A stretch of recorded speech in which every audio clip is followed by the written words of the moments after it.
তো বন্ধুরা, আজকের দৃশ্যতে আমরা গাছের ডালে দুটি পাখি বসে আছে এইরকম একটি দৃশ্য আজ আঁকব।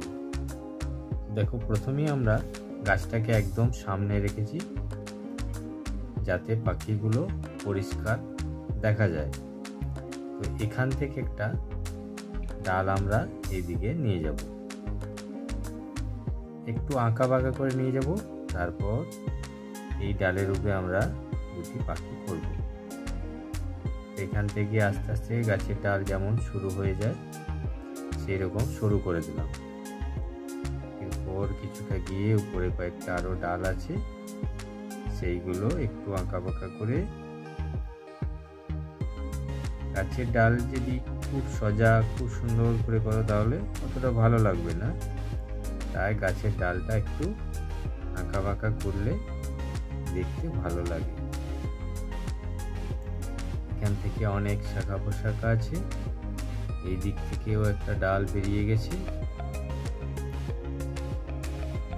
গাছে তোমরা এইভাবে যত শাখা পোশাখা করতে পারবে তত সুন্দর লাগবে গাছটা। দেখো কত সহজেই অথচ কত সুন্দর করে আঁকা যায়। এখানে এই সিক্সের মতন করে কখনো উল্টো দিকে কখনো সোজা দিকে এরকম করে এই দাগ সার্কেলগুলো তোমরা দিয়ে দেবে। এরপর গাছের মধ্যে এরকম মাঝে হয়ে এই লাইনগুলো দিয়ে দাও, তাহলে আরো সুন্দর দেখাবে। এরপরে আমরা কি করব, এখানে পাখি দুটো বসে আছে, দুটো পাখি বসে আছে কেমন করে আঁকবো, এরকম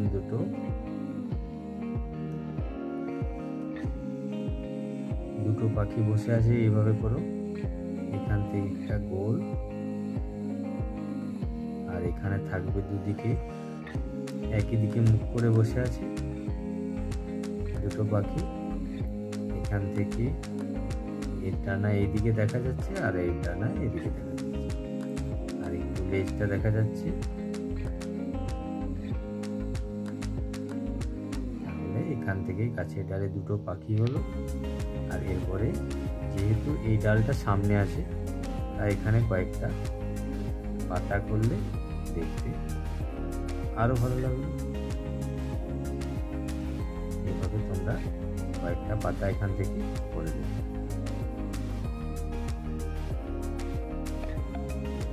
দেখো, এরপর এখানে এই উপরে যেগুলো আছে এখানে অনেক পাতা আছে, তাই এইগুলো তোমরা এরকম করতে পারো। এখানে অনেক পাতা আছে তাই এগুলো এখানে কয়েকটা বাঁকা লাইন এরকম করে দিয়ে দেবে। তাহলে সামনে একটা খুব সুন্দর গাছ হলো। এরপর কি হবে, এখানে একটা দূরে ঘর আছে, একটু দূরে একটা 2 চালা ঘর আছে। এইরকম করে তোমরা ঘরটা করে নেবে। এটা আমি স্কেচ পেন দিয়ে আঁকছি, তোমরা পেন্সিল দিয়ে আঁকবে, কারণ স্কেচ পেনে তো মোছা যায় না, তো আমাদের অনেক সময় মোছার দরকার হয়, তাই তোমরা স্কেচ পেনে না এঁকে পেন্সিল ব্যবহার করো। এখানে তোমরা আঁকার সময় 2B পেন্সিলটাকে বেশি ব্যবহার করবে। এখানে একটা দরজা করবে আর এখানে একটা জানালা।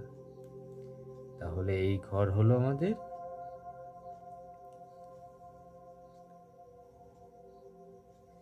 ঘরটা একটু ওই দিকে ঘুরে আছে, আর এই দিকে ঘরে যাওয়ার যে রাস্তাটা সেই রাস্তাটা এই দিক দিয়ে এসে এই গাছের পাশ দিয়ে এই দিকে আবার ঘুরে গেছে। তো এরকম যদি তোমরা একটু আঁকা বাঁকা রাস্তাটাকে করো তাহলে দৃশ্যটি আরো সুন্দর দেখাবে। দেখো, এখান থেকে চওড়া, তারপর আস্তে আস্তে সরু।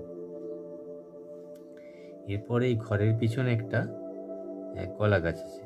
তো কলা গাছ তো তোমরা আগেও এঁকেছো, তো এরকম করে একটা লাইন দিলে তার মাঝে এখানে একটা লাইন, এরপরে এই দিক থেকে একটা লাইন গিয়ে এটা আস্তে আস্তে যদি এইরকম করে আঁকতে পারো তাহলে কলা গাছটা আরো ভালো লাগবে।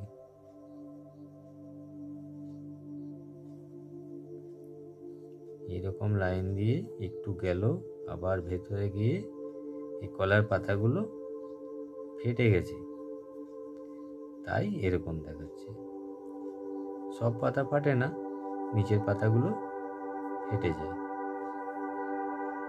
এখান থেকেও দুটো পাতা করে দিলাম, আর এখানেও পিছন দিকে কিছু পাতা আছে, কিছুটা দেখা যাচ্ছে। এখানে একটা কলা গাছ হয়ে গেল। এরপরে আমাদের ওই পিছনের দিগন্ত রেখাটা দিতে হবে। তো এটা আমরা রাখবো এইরকম জায়গায়। এটাকে চেষ্টা করবে সোজা, যেন ঠিক সোজা হয়।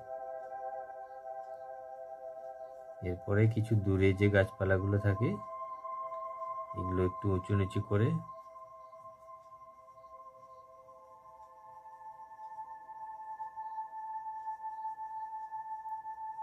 হয়ে গেছে। এই জায়গায় ফাঁকা দেখাচ্ছে, এখানে একটা অনেক দূরে তাল গাছ আছে।